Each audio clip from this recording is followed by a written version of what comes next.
अस्सलाम वालेकुम। अच्छा, तो हमारी बात चल रही थी एंटी हाइपरटेंसिव ड्रग्स में। उसमें हमने आपको बता दिया था कि एंटी हाइपरटेंसिव ड्रग्स जो हैं वो क्लासिफिकेशन कौन कौन सी थी, ठीक है। हमने वो डिस्कस कर लिया। फिर उसमें हमने जो है आपको बता दिया angiotensin converting enzyme inhibitors all detail समझा दी, बीटा ब्लॉकर्स ऑल डिटेल समझा दी, calcium channel blockers all detail आपको बता दिया। Playlist and CVS pharma college के नाम से है, आप वहाँ से देख सकते हैं। आज का जो हम पढ़ेंगे वो है डायूरेटिक्स, फिर वेजोडाइलेटर्स। मतलब ओवरऑल देखा जाए तो मेन चीज़ें हमने पढ़ ली, और जो आज का टॉपिक है ये इंतहा इंपॉर्टेंट है। तो आज का टॉपिक क्या है? डायूरेटिक्स। डायूरेटिक्स क्या होते हैं ये साथ साथ मैं नोट्स भी बना रहा हूँ, ठीक है।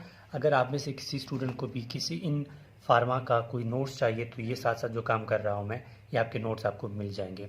तो अब हमारा टॉपिक है डायूरेटिक्स। तो डायूरेटिक्स क्या होते हैं, ठीक है। डायूरेटिक्स ऐसे ज़रूरी नहीं है कि ये ड्रग्स हों, ये कुछ भी हो सकता है, ठीक है। वो जो भी चीज़ अगर हम बॉडी में इंजेक्ट करें या बॉडी के अंदर डाल दें, मतलब किसी भी एंगल से डायूरेटिक्स वो होते हैं कि जब भी ये बॉडी में जाएं तो वो क्या करें कि यूरिन के आउटपुट को इंक्रीज़ करें, तब क्या होगा? तो वो डायूरेटिक्स कहलाते हैं। तो मैं लिखूंगा डायूरेटिक्स क्या होते हैं। ये ड्रग्स भी कह सकते हैं, ठीक है। Drugs which increase urine output, ठीक है। ये ड्रग्स भी होते हैं, क्या करते हैं? यूरिन आउटपुट इंक्रीज करते हैं, ठीक है।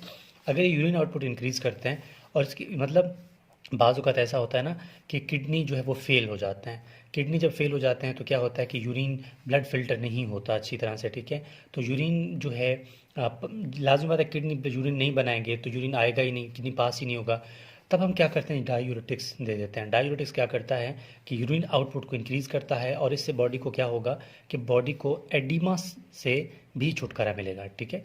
बॉडी को एडिमा यानी सूजन, और एडिमा से भी इसको छुटकारा मिल जाएगा। तो एडिमा की कंडीशन में इसको हम डायूरेटिक्स यूज़ कर सकते हैं। और एज अ हाइपर टेंसिव यानी हाइपर टेंशन में भी हम लोग क्या करते हैं? डायूरेटिक्स यूज़ कर लेते हैं। अब डायूरेटिक्स की क्लासिफिकेशन आपको आनी चाहिए। इस टॉपिक के लिए मैं कहूँ कि मैं इस पूरे पेज को स्टार से भर दूँ, ठीक है। स्टार से भर दूँ कि कितना इंपॉर्टेंट है, तब भी इसके लिए वो स्टार्स कम पड़ सकते हैं। ये टॉपिक बहुत इंपॉर्टेंट है। डायूरेटिक्स अक्सर आपके वाइवा में पूछा जाता है, आपके थ्योरी में पूछा जाता है, आपके SAQs में पूछा जाता है, और MCQs तो है ही है इसमें से, ठीक है। तो डायूरेटिक्स को अच्छी तरह करना है आपने। अब डायूरेटिक्स को याद कैसे करना है, ठीक है। डायूरेटिक्स को याद करने के लिए भी एक ट्रिक है, आपको वो भी मैं बता दूंगा। लेकिन डायूरेटिक्स कौन सा, अब हमने कहा कि किडनी पे एक्ट करता है, किडनी के नेफ्रॉन्स पे, तभी तो यूरिन आउटपुट इंक्रीज होगा ना। अब किडनी के यानी कि नेफ्रॉन के कौन से पार्ट पे कौन सा डायूरेटिक एक्ट करेगा वो भी देखेंगे। तो सबसे पहले मैं नाम लिख रहा हूँ, ठीक है, यानी classification of diuretics.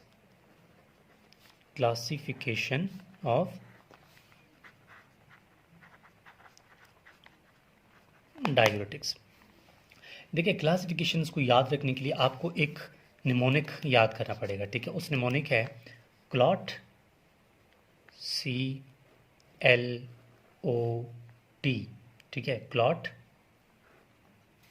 P, clot P, इस फार्मूला को आपने याद रखना है। अगर आपने क्लॉट P याद कर लिया तो समझ लें कि आपके पास इस टाइम सारे जो है डायूरेटिक्स हैं आपको याद हैं। अब C से क्या बनता है? C से बनता है कार्बोनिक एनहाइड्रेज इनहिबिटर। तो ये है कार्बोनिक एनहाइड्रेज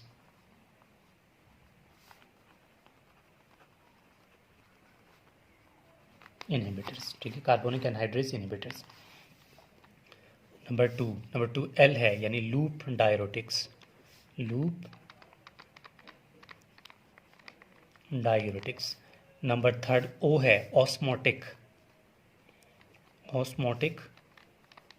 डायूरेटिक्स, ठीक है। नंबर 4 D है। देखिए, हमने हर एक का आपको बता दिया कि किस तरह कौन सा काम करता है, ठीक है। अब T है तो T का क्या होगा? थायाजाइड। T का क्या है? थायाजाइड। थायाजाइड्स। और नंबर 5 पे है यानी P, potassium sparing, potassium sparing diuretics. ठीक है, पोटाशियम स्पेयरिंग डायूरेटिक्स। तो ये भी हमने पढ़ लिया कि हमारे पास जो डायूरेटिक्स हैं वो कौन कौन से होते हैं। अब जो है मैं डायग्राम बनाऊंगा। डायग्राम में आपको बता दूंगा कि अगर कार्बोनिक एनहाइड्रेज हैं या लूप डायूरेटिक, ऑस्मेटिक, थायजाइड या पोटाशियम स्पेयरिंग डायूरेटिक्स, अब ये सॉरी, अब ये डायूरेटिक्स जो हैं या डायूरेटिक्स हैं, ये किडनी के यानी नेफ्रॉन के किस किस पार्ट में एक्ट करते हैं। ठीक है, ये आपके लिए एमसीक्यूज़ के हवाले से बहुत इंपॉर्टेंट है और वाइवा में भी आपसे पूछा जा सकता है। ठीक है, तो हम स्टार्ट कर लेते हैं। सबसे पहले डायग्राम ऑफ नेफ्रॉन देखें। नेफ्रॉन का डायग्राम कुछ इस तरह होता है। ठीक है,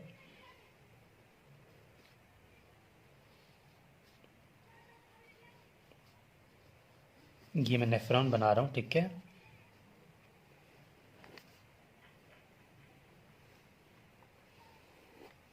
ये हमारे प्रॉक्सिमल कन्वर्टेड ट्यूब्यूल, ये हो गया हमारे पास लूप ऑफ हेनले। ठीक है, लूप ऑफ हेनले बन रही है, यहाँ से थिक हो जाती है थोड़ा। ठीक है,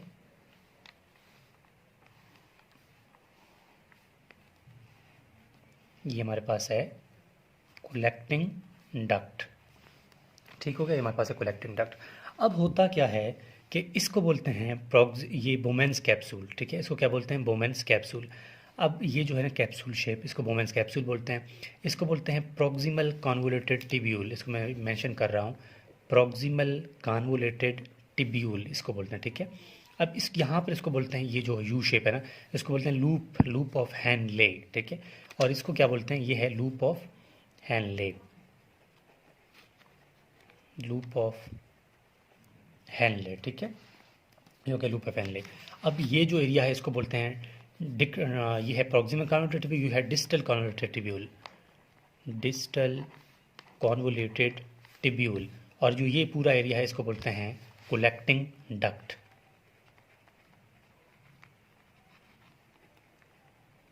ये हो गया कलेक्टिंग डक्ट। ठीक है, अब जो डायूरेटिक्स है ना, सबसे पहला यानी हमारे पास कार्बोनिक एनहाइड्रेज इनहिबिटर्स और ऑस्मोटिक डायूरेटिक्स। कौन कौन से? CO आपके नाम से आपने याद रखना है। तो मैं यहाँ पर लिख रहा हूँ। ठीक है, मैं पर लिख रहा हूँ carbonic anhydrase inhibitor plus osmotic diuretics. ठीक है, यानी कार्बोनिक एनहाइड्रेज इनहिबिटर और ऑस्मोटिक डायूरेटिक्स, ये दोनों कहाँ पर एक्ट करते हैं? ये दोनों एक्ट करते हैं प्रॉक्सिमल कॉन्वोल्यूटेड ट्यूब्यूल पे, प्रॉक्सिमल कॉन्वोल्यूटेड ट्यूब्यूल्स। ठीक है, ये दोनों डायूरेटिक्स यहाँ पर एक्ट करते हैं। अब इसके बाद ये तो मैंने लिख लिया, यहाँ पर मैं लिख रहा हूँ C यानी carbonic anhydrase inhibitor plus OS लिख रहा हूँ, ऑस्मोटिक। ठीक है, ऑस्मोटिक डायूरेटिक्स। अब उसके बाद बात आती है हमारे पास लूप डायूरेटिक्स की। लूप डायूरेटिक्स कहाँ पर एक्ट करते हैं? ये लूप ऑफ हेनले पे ही एक्ट करते हैं। ठीक है, तो मैं यहाँ पर इसको L शेप कर रहा हूँ। ठीक है, loop diuretics loop of Henle पे एक्ट करते हैं। ठीक हो गया। अब इसके बाद बात आती है हमारे पास थायोजाइड की। सॉरी, जो थायोजाइड्स हैं वो कहाँ पर एक्ट करते हैं? ठीक है, अब हर एक का अपना एक एक जगह है। तो थायोजाइड जो है वो डिस्टल कन्वोल्यूटेड ट्यूब्यूल पे एक्ट करते हैं। तो यहाँ पर मैं T लिख रहा हूँ। ठीक है, थायोजाइड यहाँ पर डिस्टल कन्वोल्यूटेड ट्यूब्यूल पे एक्ट करते हैं। अब थायोजाइड के बाद पोटाशियम स्पेयरिंग बच जाते हैं। ठीक है, पोटाशियम स्पेयरिंग कहाँ पर? इस कलेक्टिंग डक्ट पे क्या एक्ट करता है? Potassium sparing. ठीक है, के पॉजिटिव यानी पोटाशियम स्पेयरिंग डायूरेटिक्स यहाँ पर एक्ट करते हैं। ठीक है, तो ये था हमारे पास कि डायूरेटिक्स कौन कौन से होते हैं। अब 1 बाय 1 हम जो है डायूरेटिक्स पढ़ेंगे कि हमारे पास कौन कौन से ड्रग्स हैं और ये कहाँ पे किस तरह एक्ट करते हैं। ठीक है, तो सबसे पहला ब्रांच यानी सबसे हमने जो क्लासिफिकेशन की थी, सबसे पहले हमारे पास कौन सा डायूरेटिक है? Carbonic anhydrase inhibitors. कि कार्बोनिक एनहाइड्रेज इनहिबिटर्स कौन कौन से हैं। ठीक है, तो मैं यहाँ पर शो करूँगा कार्बोनिक एनहाइड्रेज इनहिबिटर्स, यानी ये किसी एंजाइम की इनहिबिशन करवाएंगे। ठीक है, कार्बोनिक एनहाइड्रेज इनहिबिटर्स। अब यहाँ नंबर 1 है। ठीक है, अब कार्बोनिक एनहाइड्रेज इनहिबिटर्स आपको सबको मैंने पहले बता दिया था, ठीक है। कार्बोनिक एनहाइड्रेज इनहिबिटर्स कहाँ पे एक्ट करते हैं? ये एक्ट करते हैं प्रॉक्सिमल कन्वोल्यूटेड ट्यूब्यूल पे, ठीक है। ये हो गया जी प्रॉक्सिमल कन्वोल्यूटेड ट्यूब्यूल, ठीक है। ये लूप ऑफ हेनले हो गया, ठीक है। ये हो गया कलेक्टिंग डक्ट, ठीक है। ये हो गया कलेक्टिंग डक्ट। अब प्रॉक्सिमल कन्वोल्यूटेड ट्यूब्यूल पे क्या करेंगे कार्बोनिक एनहाइड्रेज इनहिबिटर, ठीक है। ये यहाँ पर एक्ट करेंगे, ठीक है। ये भी आपको समझा दिया मैंने पीछे थोड़ा, ठीक है। ये यहाँ पे एक्ट करेंगे। अब ये जैसे ही, ठीक है, अब यहाँ पर एक्ट तो करेंगे, लेकिन ये कौन कौन से ड्रग्स हैं जो यहाँ पर एक्ट करेंगे, ठीक है। अब जो ड्रग्स हैं ना, यहाँ पे ड्रग्स के मैं नाम लिख रहा हूँ, ठीक है। ड्रग्स जो कि कार्बोनिक एनहाइड्रेज इनहिबिटर्स हैं, आपको फिंगर टिप्स पे आने चाहिए कि हमारे पास डाययूरेटिक्स कौन कौन से हैं और कार्बोनिक एनहाइड्रेज इनहिबिटर कौन कौन से हैं, ठीक है। क्लासिफिकेशन आपको आना चाहिए। इनको याद रखने के लिए माइड लास्ट में आएगा, ठीक है। तो सबसे पहला ड्रग यहाँ पर जो है ना, इसको बोलते हैं एसीटाजोलामाइड,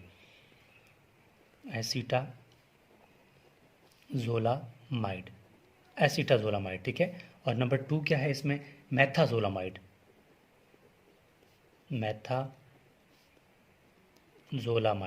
नंबर 3 है इस पे, ठीक है, मेथाजोलामाइड। और इसके बाद है डोरजोलामाइड, ठीक है, डोरजोलामाइड। और एक और भी है इसमें, आप लिखेंगे इसमें डाईक्लोरप्रोमाइड, तो ये है डाईक्लोरफिनामाइड है, ठीक है। सॉरी यहाँ पे नज़र नहीं आ रहा था शायद, डाईक्लोरफ्रोनामाइड, ठीक है। इन ड्रग्स को क्या बोलते हैं? इन ड्रग्स को हम बोलते हैं कार्बोनिक एनहाइड्रेज इनहिबिटर्स। अब यहाँ पर कार्बोनिक एनहाइड्रेज इनहिबिटर्स हमने पढ़ लिए। अब अभी हर एक के इसी तरह क्लासिफिकेशन होगी। अगर मैं बात करूँ लूप डायूरेटिक्स की, तो लूप डायूरेटिक्स का भी क्या होगा? इसी तरह ड्रग्स के नाम होंगे। अगर मैं बात करूँ ऑस्मोटिक या थायराइड की, उनकी भी इसी तरह होगी।